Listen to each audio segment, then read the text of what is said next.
Imagine for a moment that everything you are used to is gone. No central heating, no supermarkets within walking distance, no electricity, no internet, no pharmacy around the corner. And outside the window is not just winter, but a relentless, primal cold that penetrates through the walls and seems to want to freeze the very soul. Welcome to the world of a medieval English peasant. We imagine their existence as an endless, hopeless struggle against cold and hunger in windswept shacks. A picture of despair where people simply waited for their fate. But what if I told you that this is fundamentally wrong? What if behind this dark curtain lies a story of incredible, ingenious ingenuity, a story of how our ancestors, with none of our comforts, created their own amazingly efficient counterparts? This story takes you into the icy world of a medieval village, where survival was a high art and knowledge of nature was the ultimate treasure. It is the story of how people, pushed to the limit, developed their own wintertime life hacks that allowed them to survive until spring. Instead of a water filter, they had beer. Instead of high-tech membrane shoes, they had moss. Instead of antibiotics, they had cobwebs and dung. Today we'll reveal 10 shocking and unexpected ways that helped medieval Englishmen cheat death in the freezing winter. We will constantly compare their methods with our modern technology, and you will be amazed at how much the principles of survival remain the same. Are you ready to learn that the medieval hut was not just a house, but a multifunctional device working to preserve life? Then let's begin. The first and foremost threat in winter, besides the cold, is the invisible, silent death lurking in the water. Imagine a modern city in which the entire water and sewage system is suddenly shut down. Rivers and streams in medieval England could freeze into useless ice, and water in shallow hand-dug wells often became stagnant. Human and animal wastewater and waste products seeped into it, turning the only source of drinking water into a breeding ground for deadly diseases such as dysentery, typhoid, and cholera. Today, we solve this problem in a fraction of a second by opening a tap with purified water, or in minutes by boiling a kettle on a gas stove. We buy bottled water and use sophisticated filtration systems. But for the medieval peasant who saved every chip, boiling water for the whole family was an unthinkable luxury, tantamount to burning money for heating. And they found an ingenious, though unexpected for us, solution. They hardly drank water in winter. They drank their equivalent of both safe bottled water, a nutritious energy drink, and a multivitamin complex at the same time. That miracle was ale. We are not talking about the strong, hoppy beverage we know today, but the so-called small beer, a weak, cloudy, thick drink with an alcohol content of no more than 1.5%, which was brewed in almost every home. The brewing process was key to survival, and it was predominantly women's work. The woman brewer, the owner of the house, was not just a cook, but a true biochemist and food safety expert of her family. Her knowledge passed on from mother to daughter was an invaluable asset. The whole process was a highly technical procedure by the standards of the time. First, the water for ale was heated in a large cauldron over a hearth. This in itself was a pasteurization process, killing a significant part of the bacteria. Then barley malt, sprouted and dried grain, was poured into the hot water. Sprouting grain is essentially activating a natural enzyme reactor. The grain itself creates the tools, enzymes, to break down complex carbohydrates. Hot water activated these enzymes, which converted useless starch into nutritious sugars. The resulting sweet, thick wort, their own energy gel or nutrient mixture, was strained and left to ferment, adding their most valuable asset, yeast from the previous batch, their personal army of microscopic allies. And this is where the main magic began, the fermentation process. This was their fine biological filter. The yeast greedily consumed the sugars, creating two things in the process: a small amount of ethyl alcohol and carbon dioxide. The alcohol and the acidic environment the yeast created were destructive to most pathogens that cause intestinal infections. In essence, the yeast waged war on the harmful bacteria and won. Thus, small beer was not only a source of calories and valuable B vitamins from yeast sludge, their own vitamin complex, but also, in fact, a sanitized, safe-to-drink liquid. It was drunk by everyone from gray-haired old men to small children, who were given it diluted or as a base for chowder. A child drinking such ale received calories, vitamins, and most importantly, a safe liquid, whereas a glass of well water could kill him in a week. In winter, when rations were scarce and energy was needed to keep the body warm, the caloric value of beer was invaluable. It was not a drink, but food. Liquid bread. A peasant going to work in a frosty forest took not a flask of water, which could freeze, but a leather burdock or a wooden barrel with ale, which, thanks to its alcohol and sugar's content, remained liquid at lower temperatures and gave strength. It was his personal thermos with hot sweet tea and nutritional bar in one bottle. This simple but ingenious biotechnology, where brewing was part of a closed cycle, waste went to feed the cattle, manure to the fields yielded barley, could turn deadly water into a safe, nutritious, and warming product. When by midwinter the cellar was running low and the last turnip had been eaten, the peasant did not go to the supermarket. He went to his own wild and dangerous supermarket, the winter forest. It was his personal storehouse of emergency rations, or, as we would say today, a store for extreme survivalists. The shelves of this store were full of food, but almost all of it was poisonous, and to take advantage of it, you had to have the knowledge of a real chemical engineer and have an oral handbook of toxicology passed down by word of mouth. The main such emergency rations were acorns. When raw, they are poisonous because of their high tannin content. To turn them into food required a complex, multi-step process, their own equivalent of industrial detoxification and product enrichment. Acorns harvested in the fall were first dried and then ground into flour. This process was a real hard labor. A woman could spend hours on her knees turning a heavy stone millstone. Then the leaching began. Imagine modern chemical production, only on the scale of a single hut. There were two methods. Cold. Flour in a sack was lowered into an icy stream for many days, where running water slowly washed away the poison. Hot. Repeated boiling, where each change of water took away bitterness and danger, but also precious wood. The result was an unleavened but safe and nutritious flour. It was used to bake flat, black as earth, flatbread. It was a medieval energy bar, devoid of flavor and aesthetics, but perfectly balanced for survival. It was rich in slow carbohydrates, vegetable fats, and protein, everything you needed to maintain your strength in the cold. It tasted like compacted earth with a slight nutty aftertaste, but it was not food for pleasure, but pure fuel for survival.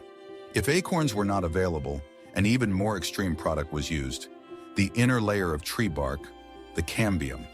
It was scraped, dried, and ground into flour, which was mixed with the rest of the grain. It was their counterpart to modern food fillers or ballast fiber, which did not so much nourish as create volume in the stomach, cheating the agonizing spasms of hunger. Bread made from this mixture was bitter, fibrous, tasted like sawdust, and caused constant digestive problems. But it made it through another day, another week. In the most desperate times, anything that could give even a drop of energy was used for food. Burdock roots boiled to mush, bitter tree buds, lichens scraped off rocks. In essence, it was the diet of a modern survivalist, taken to the absolute, where every plant was considered not in terms of taste, but in terms of calorie content and the ability to neutralize poisons. It was a harsh science, the price of error in which was not just indigestion, but agonizing death from kidney failure. Instead of our cast iron radiators with a thermostat or a smart home system that maintains the perfect temperature, the medieval peasant had an open hearth in the center of the hut. At first glance, this seems primitive and inefficient. But in fact, they turned it into a real smart heating system with multiple modes of operation, controlling the fire with amazing skill and understanding of the laws of physics.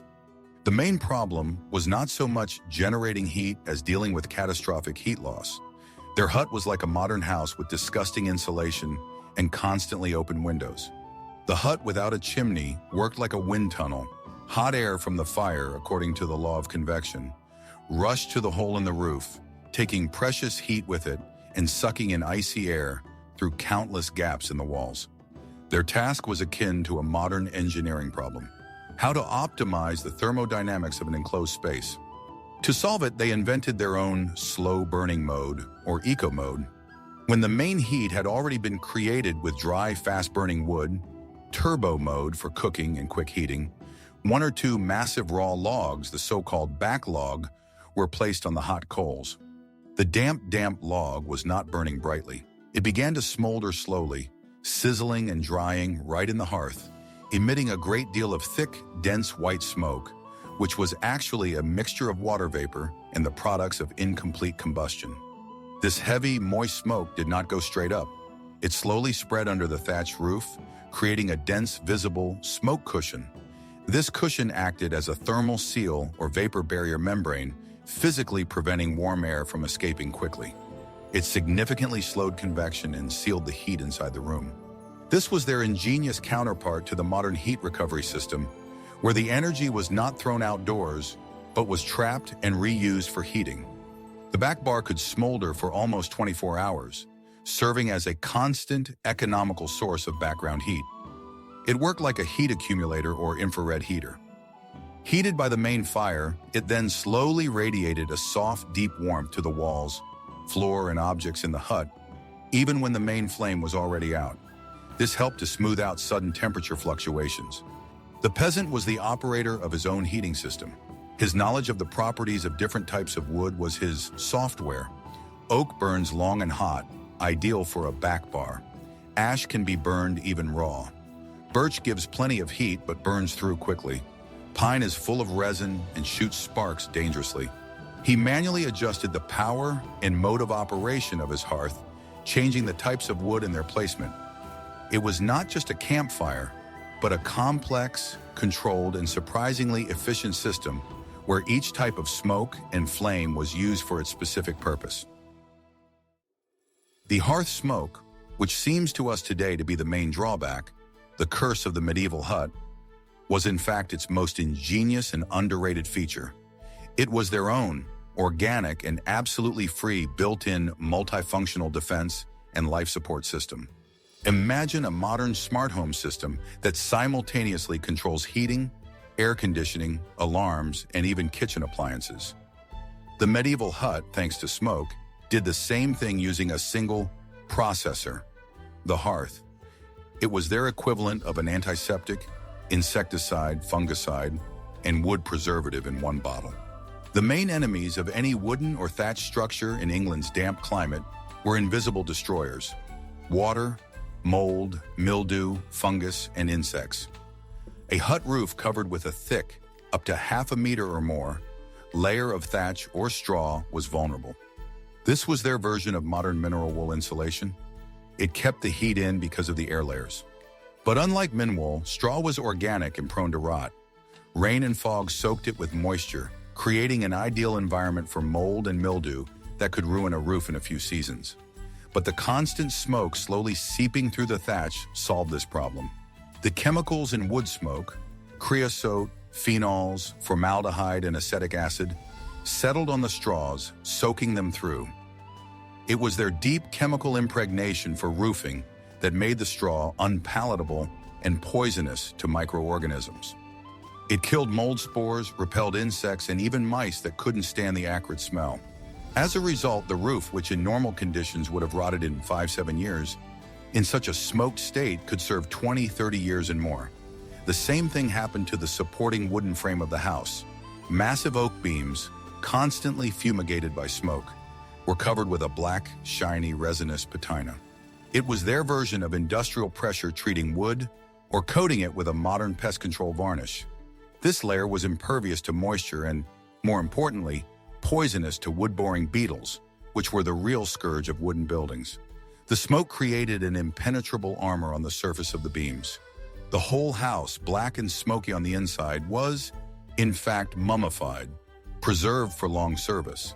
But that wasn't all. The shack also functioned as a large home smokehouse and drying closet. Under the ceiling, in the thickest and hottest smoke, special wooden poles or hooks were used to hang things that were to be stored for a long time. Pork hams from the fall slaughter, strips of salted bacon, sausage rings, bundles of gutted and salted fish. The products were slowly smoked in the smoke from the hearth, a process analogous to modern canning technology. The smoke firstly slowly dehydrated the surface of the product, creating a protective crust. Secondly, its chemical components, the same phenols, penetrated deep into the meat, killing bacteria and preventing spoilage. Thus, meat and fish acquired not only a characteristic pleasant flavor, but also the ability to be stored for months until spring. The entire hut functioned as one large, multifunctional smokehouse, where both food and the dwelling itself were preserved at the same time. The byproduct of heating became a key element in preserving the house and food supply. It was the height of pragmatism, a perfect closed-loop system where one function, heating, automatically and free of charge triggered several other vital applications: canning, pest protection, and cooking long-lasting food. Winter nights in the Middle Ages were almost completely dark, lasting 16 to 17 hours. This darkness was not just an inconvenience, but a real enemy that stopped any work, brought fear and depression. In the absence of electricity and kerosene lamps, peasants showed marvels of ingenuity by creating their own organic light sources, striking analogs to our emergency flashlights and disposable LED strips. Their power plant was any available fat, animal or fish fat. The most amazing and exotic was the biolamp, the so-called candlefish. In some coastal regions, there were species of small marine fish, such as smelt or caplin, so fat that they could be used as a primitive lamp. This was their equivalent of a disposable tourist candle or chemical light source. The caught fish was dried thoroughly in the wind or by the hearth until it became as hard and stiff as a stick. Then a wick of vegetable fiber, e.g. reed heartwood, was carefully passed through it from mouth to tail, or the tail was simply set on fire. The fish, soaked in its own fat, which served as fuel, began to smolder slowly like a candle, giving a dim, heavily smoked and flickering, but quite workable light for quite some time. The odor, of course, was peculiar, an acrid mixture of burning grease and fish, but in the general atmosphere of the hut, it was not the worst. It was light, and light meant life. More widespread was the analog of a stationary oil lamp or nightlight, a raft. It was the simplest lamp, a small bowl made of coarse clay, a hollowed-out soft stone with a hollow or even a large oyster shell. This container was filled with any available fat, melted beef or mutton fat, fish oil, sometimes even vegetable oil. A wick made of a bundle of moss, hemp, or simply a twisted strip of linen cloth was dipped into the fat. Such a lamp gave a weak, flickering flame and smoked mercilessly, but it could be placed on a table, and its light was enough for a woman to spin or mend clothes on long winter evenings, sitting close to the fire. But the most mass-produced and ingenious lighting device were the lachinas. They can be compared to our cheap disposable LED strips. Making them was an important fall job for women and children, their home high-tech production. They would go to the marshes and gather tall, straight reeds. Then the delicate work began.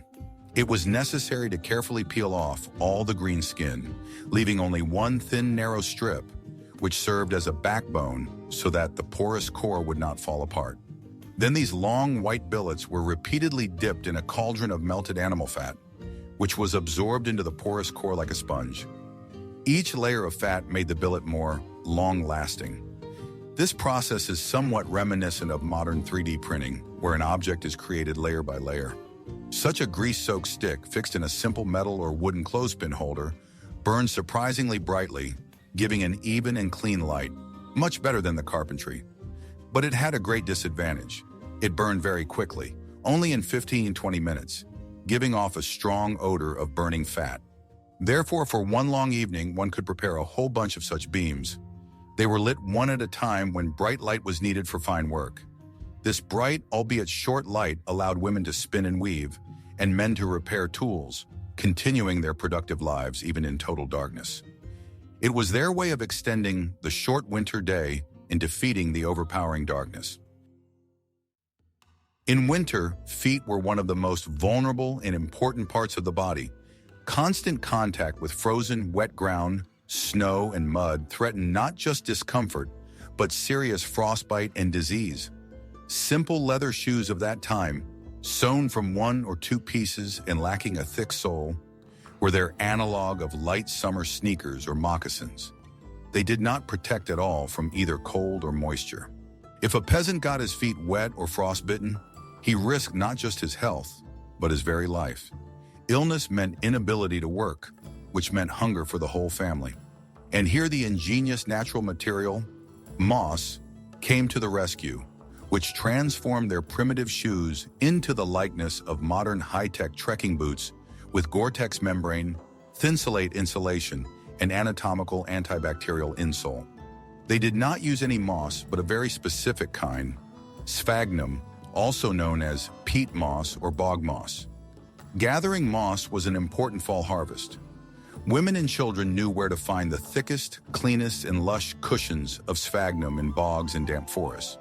The collected moss was carefully dried by the hearth or on the smoked rafters of the hut, turning it into an incredibly light, resilient, springy material. Before leaving home, they would stuff their leather shoes or boots with this dried moss, creating a thick, soft, and resilient insole that worked as a 3-in-1 multifunctional climate control system. First, it was a high-performance insulator analogous to modern Thinsulate or Polartec. The dry cells of sphagnum are hollow and contain huge amounts of still air, which is nature's best insulator. It created an elastic barrier between the cold, frozen ground and the foot, preventing the body from losing precious heat and working as a memory foam insole, taking the shape of the foot. Secondly, it was a moisture-absorbing membrane, working on the principle of Gore-Tex, but even more effectively. Sphagnum has phenomenal hygroscopic properties.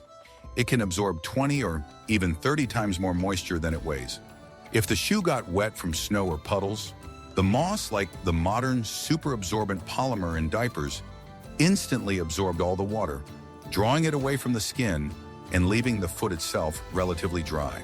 This was critical to prevent frostbite, as wet skin freezes many times faster than dry skin. In the evening, the peasant simply took the wet insole out of the moss, wrung it out, and dried it by the fire, and put it back in the morning. But the most amazing property of sphagnum was the third. It was an active antibacterial and antifungal insole. Its cells contain phenolic compounds and polysaccharides, sphagnol, which are powerful natural antiseptics. They create an acidic environment in which the growth of most bacteria and fungi is inhibited. For centuries, moss has been used to dress wounds to prevent infection. In shoes, it performed the same function. It prevented the development of fungus, bacterial infections, and, as a consequence, the unpleasant odor that was inevitable when wearing wet shoes all the time. A foot wrapped in moss was not only warm and dry, but also in a kind of sterile environment. It was a real nanotechnology gifted by nature, which allowed people to maintain mobility and efficiency in the harshest conditions. Winter was a time of illness and injury. Imagine a simple but deadly situation. A man chopping wood in the cold, his hands are stiff and unsteady. The axe slips and leaves a deep, dirty wound on his leg, where soil and splinters have gotten into it. Today, we would wash the wound with chlorhexidine, apply antibacterial ointment, and apply a sterile dressing. In case of inflammation, the doctor would prescribe a course of antibiotics.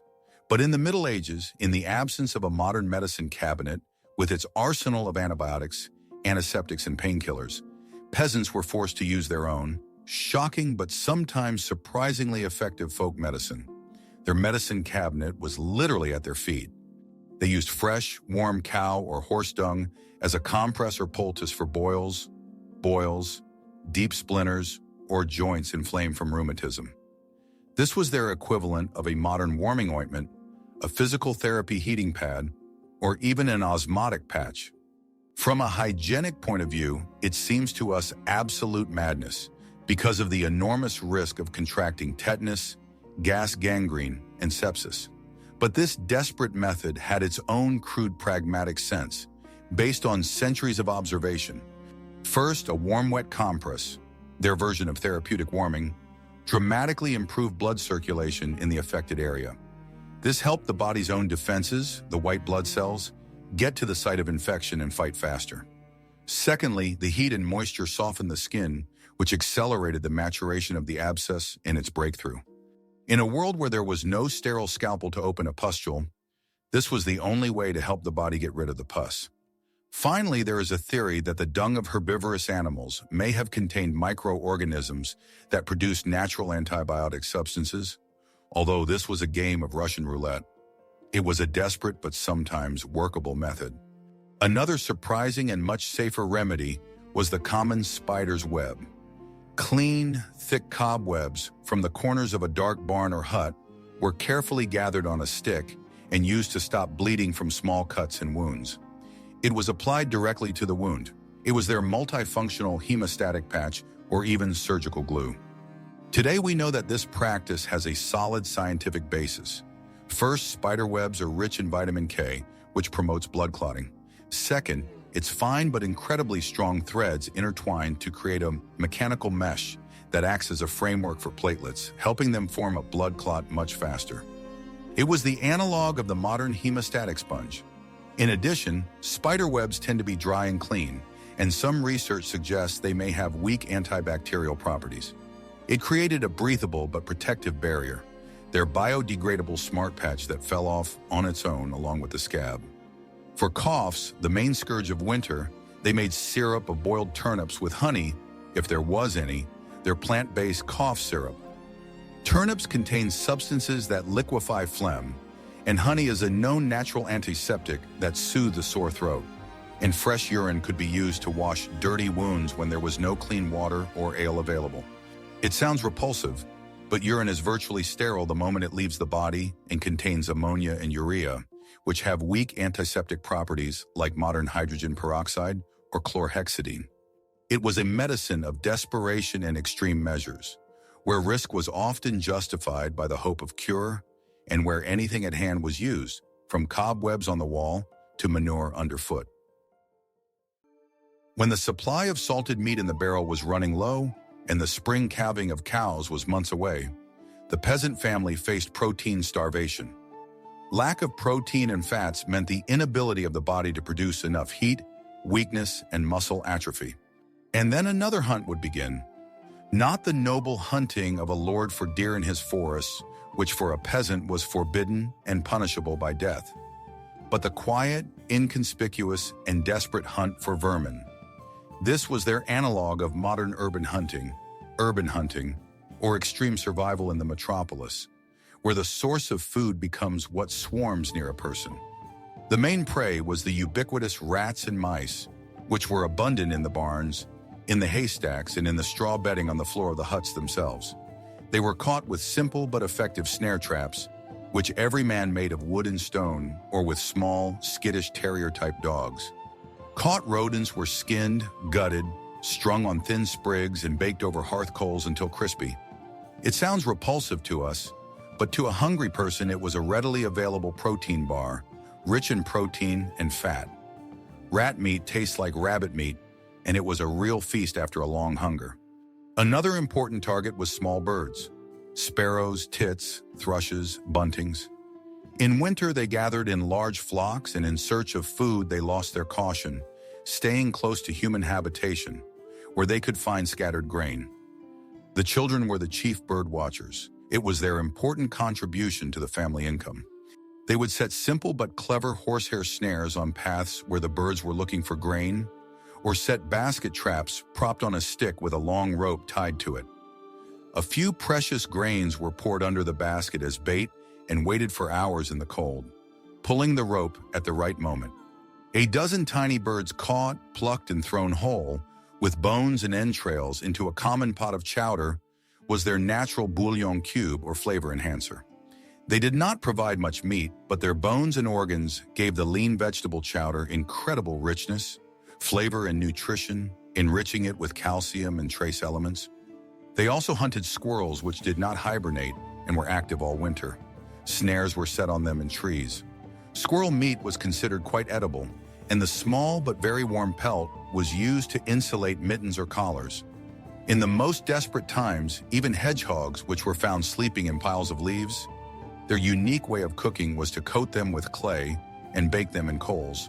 When the clay was removed, the needles fell off with it, and frogs, which were taken from under the ice in ice-free streams, could be eaten. This desperate hunting was an important supplement to the meager winter ration. It required not strength, but cunning, patience, and a thorough knowledge of the habits of small animals. It provided not only protein, but also fat, which was so necessary for heat production. This picture is very different from the romantic image of the Middle Ages, but it is much closer to the harsh reality of peasant survival. One of the main and most insidious dangers of the long English winter was not colds or frostbite, but scurvy, a terrible and agonizing disease caused by the complete depletion of vitamin C in the body. The peasants' winter diet of grain, flour, dried beans, root vegetables, and salted meat was practically devoid of fresh fruits and vegetables. By the end of winter in February and March, my body's vitamin C stores had dropped to zero. The symptoms were terrifying and like a horror movie. Gums would swell, turn blue, and bleed so much that teeth would literally fall out of their sockets. The blood vessels became fragile, bruises appeared all over the body, and old, long-healed wounds could reopen. The person experienced terrible weakness, apathy, joint pain, and eventually death from internal hemorrhage or secondary infection. But the peasants had their own secret weapon against this disease. Their own multivitamin complex and an effervescent vitamin C tablet that grew right under their noses, even under deep snow. These weapons were evergreen coniferous trees, pine and spruce. Peasants intuitively, or based on centuries of experience passed down by word of mouth, discovered that a decoction of pine or spruce needles had powerful healing properties. Women who were responsible for the health of the family knew to collect young, bright green pine twigs at the tips of the paws as they contained the most life force.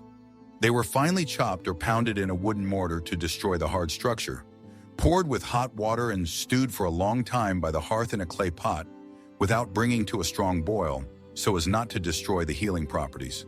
The resulting drink was bitter, strongly smelling of resin, but surprisingly fragrant. Today we know that pine needles are a real natural vitamin bomb. Its vitamin C content is several times higher than in lemons or oranges. Regular consumption of such pine needle tea completely covered the minimum requirement of ascorbic acid and effectively prevented the development of scurvy. But that's not all. This drink also had antiseptic, anti-inflammatory, and expectorant properties due to its high content of essential oils. Therefore, it was an indispensable remedy for treating winter coughs and colds. Inhalation of its vapors worked like a modern nebulizer, clearing the respiratory tract. In addition to pine needles, other plants available in winter were used as a source of vitamins. For example, bright red rose hips, which were left hanging on bare thorny bushes all winter long. After the first frost, they only became sweeter and softer. Children picked them, and women dried and brewed them as tea. This was their superfood concentrate, higher in vitamin C content than any modern goji berry. In some regions, dried rowan berries or calamus berries were used. This profound knowledge of the vitamin pharmacy of the winter forest was no less important than the ability to hunt or store grain. It allowed to maintain health and efficiency during the most difficult months of the year, when the body was at its limit. Perhaps the most important, the most powerful, and the most unexpected way to survive in winter was not cunning technology or knowledge of nature's secrets, but a special social organization. With the onset of severe cold and snowfall, when working outside became impossible and traveling between villages became dangerous, the community went into social hibernation mode. It was their equivalent of modern co-working and co-living in one bottle, their own offline social network designed for survival. Life did not stop. It simply clenched like a fist and moved from dispersed individual huts into a common, collective space.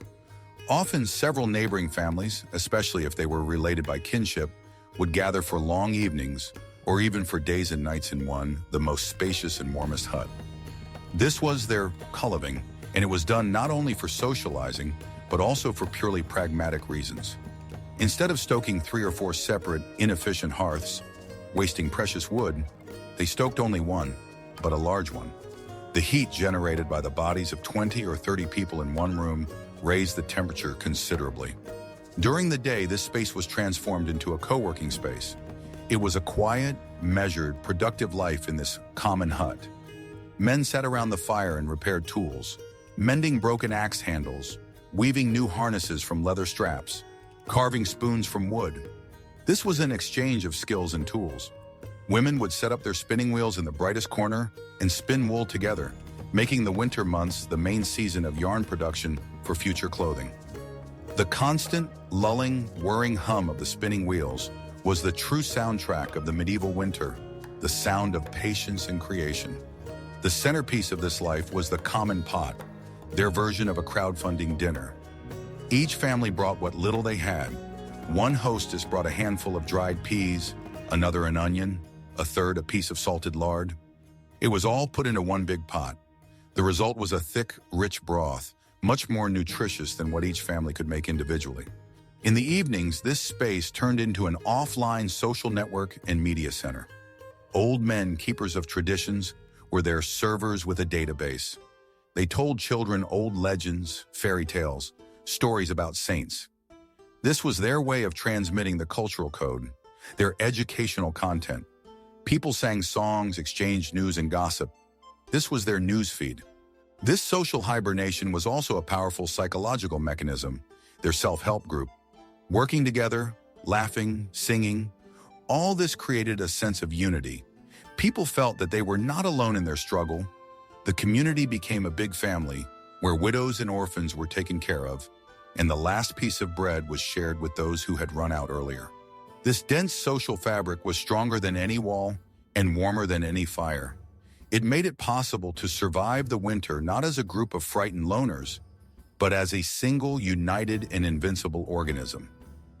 Looking into the world of medieval winter, we see not just a story of suffering, but a tale of incredible ingenuity.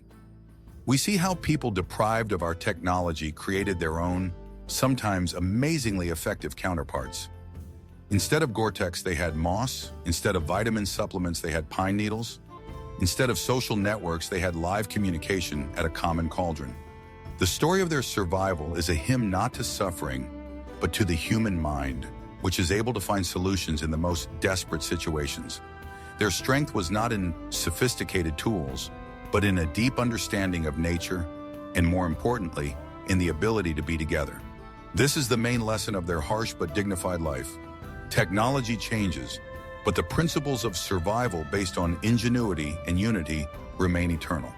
If you are interested in this journey into the past and you have a new look at the things you are used to, put a like and subscribe to our channel to learn more amazing stories about the brilliant ideas of our ancestors.